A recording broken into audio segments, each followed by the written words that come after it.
I shouldn't have gone back the second night. At first, it was just a light, a small one, hovering just above the ground halfway up the hill. I remember thinking it was someone with a lantern, maybe another traveler. But it didn't move like a person.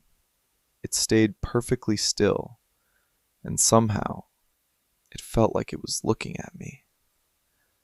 I had taken the path to get away from the noise. The village below had been too loud that evening. Music, voices, the kind of energy that lingers long after you want it to fade. So I walked. Up the narrow trail that curved along the hillside, past the trees, past the last signs of people. I'd asked earlier if the path led anywhere. Nowhere important, someone had said. Then, after a pause, don't stay up there too long. At the time, it sounded like a joke. Looking back, I don't think it was.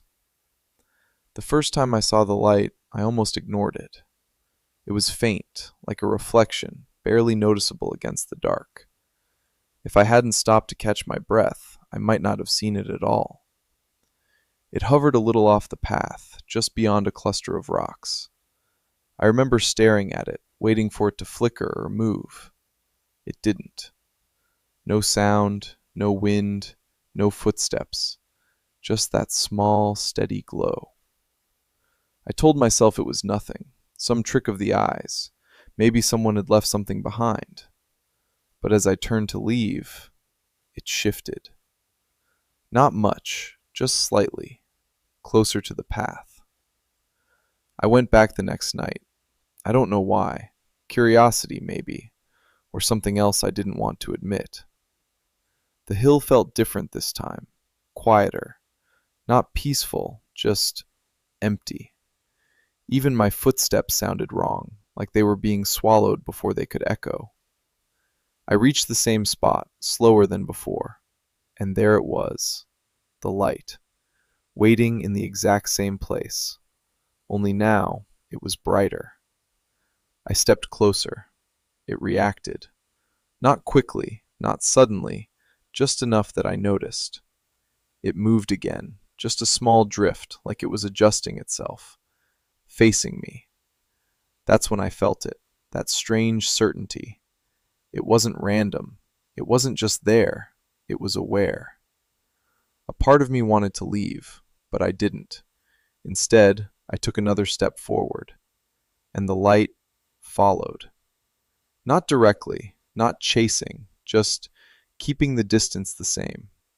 No matter where I moved, it adjusted, always just out of reach, like it was leading me somewhere. I told myself to stop. I didn't. The path grew narrower as I walked, the ground uneven beneath my feet. I don't remember deciding to follow it, but somehow I did. The trees thinned out, the air felt colder, and the light, it grew brighter with every step. That's when I realized something was wrong. I turned to look back. The path behind me was gone. Not hidden, gone. Where there should have been trees, there was only darkness, thick, endless, silent darkness. No village lights, no trail, nothing. Just that one glowing point ahead of me, waiting. My chest tightened. I took a step backward. The light dimmed. I froze. Then, carefully, I stepped forward again. It brightened. That's when I understood. It wasn't guiding me. It was responding. I don't know how long I stood there, testing it. One step forward, brighter. One step back, dimmer. Like it wanted me closer. Like it needed me to choose. I should have left then. I think part of me knew that, but another part wanted to see what would happen. So I kept walking, slowly, carefully, toward the light. The world around me faded as I moved. The ground felt less solid, the air heavier, the silence deeper, until there was nothing left but me and that light. Up close, it wasn't what I expected. It wasn't a lantern or a flame. It was softer, alive in a way I couldn't explain. Its glow wasn't steady anymore. It pulsed gently, like breathing, like it was waiting. Then it moved. Not away this time, toward me. I couldn't move. I didn't even try. As it drifted closer, I felt something I still can't describe. Not fear, not exactly. Something quieter, something deeper, like being seen, completely. And in that moment, I understood. It hadn't been following me. It hadn't been leading me. It had been waiting. For me. The light hovered just in front of my chest, close enough that I could reach out and touch it. I didn't. I don't know why.